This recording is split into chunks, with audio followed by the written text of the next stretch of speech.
Hello friend, அஸ்ஸலாமு அலைக்கும். ஒரு பாரம்பரியமான வெள்ளைப்பாகு கொழுக்கட்டை சும்மா சூப்பராக இருக்கும். டேஸ்ட்டு அற்புதமாக இருக்கும் சாப்பிட்டு பார்த்தா.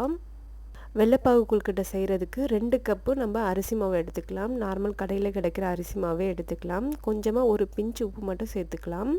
ஸ்வீட் செய்கிறோம் இல்லையா, அதனால் 2 கப்பு சும்மா வெது வெதுப்பாக இருக்கிற தண்ணியை சேர்த்து நல்லா மிக்ஸ் பண்ணி விட்டுக்கலாம். 2 கப்பு ஃபஸ்ட்டு சேருங்க. அப்படி உங்களுக்கு பத்தலைன்னா இன்னும் ஒரு அரை கப்பு சேர்த்து நல்லா பிசைஞ்சு எடுத்துக்கலாம். லைட்டாக வெது வெதுப்பான தண்ணி சேர்க்கறனால நல்லா சாஃப்டாக இருக்கும் கொழுக்கட்டை. அதனால நம்ம வெது வெதுப்பான தண்ணி சேர்த்து நல்லா பிசைஞ்சு எடுத்துக்கலாம். பால் கொழுக்கட்டையும் நம்ம செய்யலாம் இதே அரிசி மாவு வச்சு. அதில் வெள்ளை சர்க்கரை சேர்க்க வேண்டியதாக இருக்கும். இல்லாட்டி ஆறுனதுக்கப்புறமா நம்ம நாட்டு சர்க்கரை சேர்த்துக்கலாம். அந்த பால் கொழுக்கட்டை நல்லா வெள்ளையாக இருக்கும். அது ஒரு டேஸ்ட்டு. இந்த வெள்ளைப்பாவுக்குள்ளே செய்கிற கொழுக்கட்டை இது ஒரு டேஸ்ட்டாக நல்லாயிருக்கும். கொஞ்சமாக கீ அப்ளை பண்ணிவிட்டு நல்லா நம்ம மாவு பிசைஞ்சு வச்சுக்கலாம் சாஃப்டாக. கொஞ்சமாக கையில் கீ அப்ளை பண்ணிவிட்டு குட்டி குட்டியாக பால்ஸ் எடுத்து நம்ம ஷேப் போட ஆரம்பிச்சிடலாம். எந்த ஷேப் வேணாலும் உங்களுக்கு இஷ்டமானதை நீங்கள் பண்ணிக்கலாம். ஒரே ஷேப்பில் செய்கிறதுக்கு பதிலாக இப்படி டிஃப்ரெண்ட்டாக 3 வெரைட்டியாக பண்ணால் பார்க்குறதுக்கும் அழகாக இருக்கும், யூனிக்காக இருக்கும். அதனால இந்த மாதிரி 3 ஷேப்பில் நான் பண்ணி எடுத்துக்கிட்டேன். ஒன்று பால்ஸ் மாதிரி, கொஞ்சம் நீளமாக இருக்கிற மாதிரி, அதுக்கப்புறம் பால் பண்ணி ப்ரெஸ் பண்ணுற மாதிரி இந்த ஷேப்பில் பண்ணி எடுத்துக்கிட்டேன். கொஞ்சமாக மாவு எடுத்து வச்சுக்கிட்டு நீங்கள் இடது கையில் வச்சுக்கிட்டு இந்த மாதிரி சீக்கிரமாக பண்ணிடலாம். ஒவ்வொரு டைம் சின்ன சின்னதாக எடுத்துகிட்டு வைக்கிறது பதிலாக இந்த மாதிரி குட்டியாக மாவு எடுத்து கையில் வச்சுக்கிட்டே நம்ம இந்த மாதிரி ஷேப் போட ஆரம்பிச்சிடலாம். ஈஸியாக இருக்கும் பண்ண.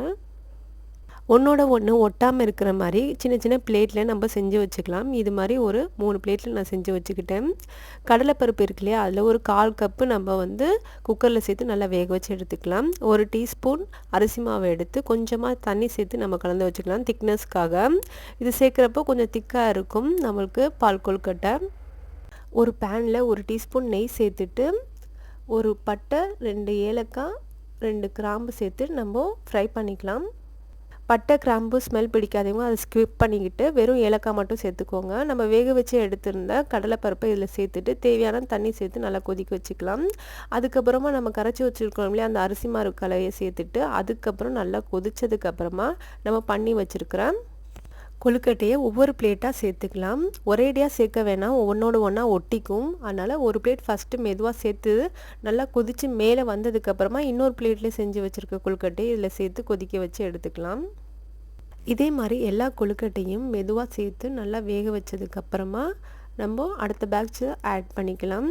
ஒரு 15 நிமிஷம் நல்லா க்ளோஸ் பண்ணிவிட்டு குக் பண்ணிக்கலாம். இதுக்கு பொங்கி வரும், நம்ம அரிசி மாவுலாம் சேர்த்துருக்கோம் இல்லையா, பொங்கி வரும். அதனால் லோ ஃப்ளேம்லேயே வச்சு குக் பண்ணுங்கள்.